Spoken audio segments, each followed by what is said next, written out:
छाती पे रोना शोभे कोयल बिनु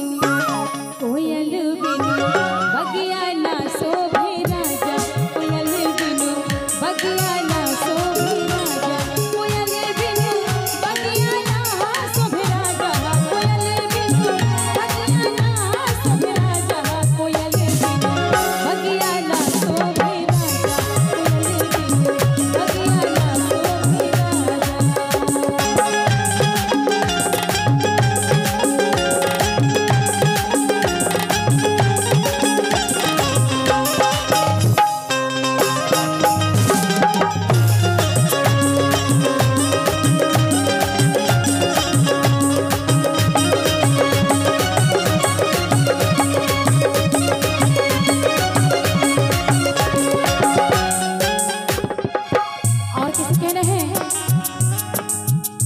जो हमारे प्यारे से दूल्हे राजा और दुल्हन साहब आएंगे उनके लिए कहना कैसे है।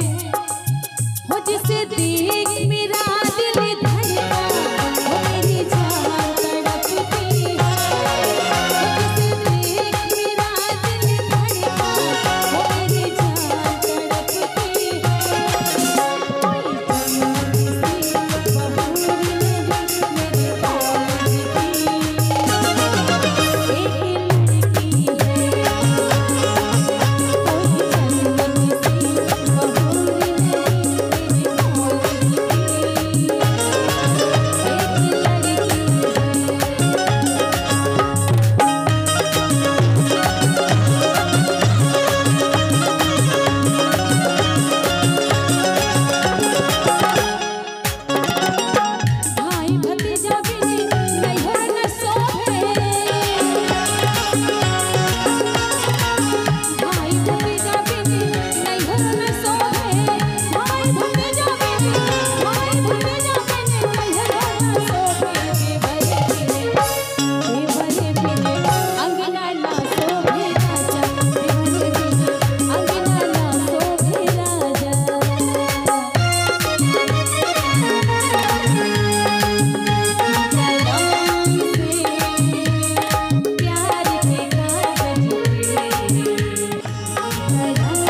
के बीच से।